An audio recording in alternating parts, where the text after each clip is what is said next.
எல்லாருக்கும் வணக்கம். நான் Hema Subramanian. Welcome to home cooking Tamil. இன்னைக்கு ஒரு அருமையான நார்த் இந்தியன் சைட் டிஷ் தான் நீங்கள் பார்க்க போகிறீங்க. இது பன்னீர் குர்ச்சன்.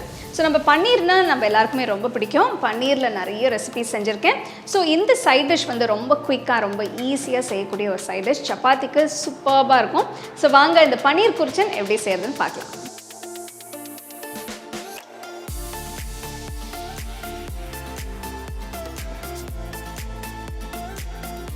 பன்னீர் குர்ச்சன் செய்யறதுக்கு நான் அகலமான கடாய் எடுத்திருக்கேன். கடாய் சூடானதுக்கப்புறம் 1 டேபிள் ஸ்பூன் வெண்ணெய் சேர்க்குறேன்.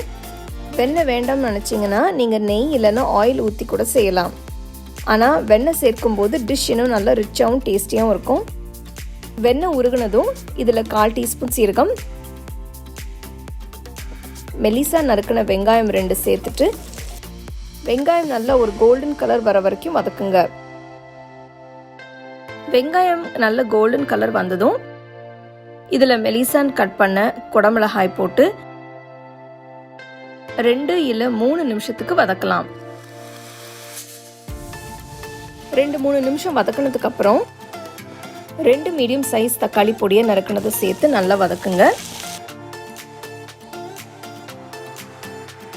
தக்காளி வதங்கினதும் தேவையான மசாலா பொடியெல்லாம் ஆட் பண்ணலாம்.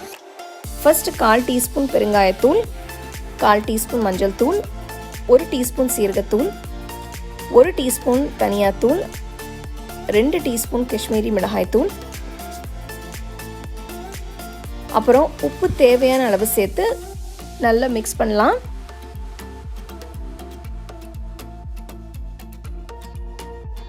நெக்ஸ்ட் நம்ம கட் பண்ணி வச்சிருக்கிற 200 கிராம் பன்னீரை ஆட் பண்ணிக்கலாம். நீங்களும் பன்னீரை கொஞ்சம் நீல வாக்கில் பெருசாக கட் பண்ணி சேர்த்திங்கன்னா நல்லாயிருக்கும். பன்னீர் மசாலாவில் நல்லா கோட் ஆகிற வரைக்கும் கிண்டுங்க. இப்போது நீல வாக்கில் கட் பண்ண இஞ்சி,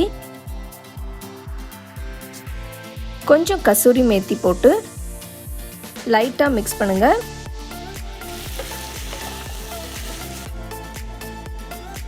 கடைசியாக ஒரு பெரிய டீஸ்பூன் அளவு ஃப்ரெஷ் க்ரீம் ஆட் பண்ணுறேன்.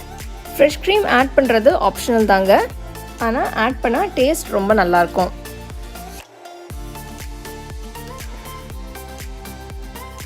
நம்மளோட பன்னீர் குர்ச்சன் இப்போ ரெடி ஆயிடுச்சு.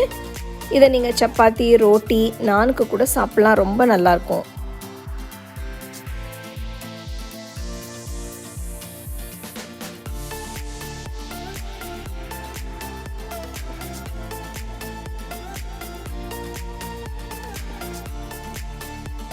ஸோ நெக்ஸ்ட் டைம் நீங்கள் பன்னீர் வாங்கும்போது எந்த ரெசிபி செய்யலான்னு ரொம்ப யோசிக்காமல் இந்த ரெசிபி நீங்கள் ட்ரை பண்ணி பாருங்கள். ரொம்ப என்ஜாய் பண்ணி எல்லாருமே சாப்பிடுவாங்க.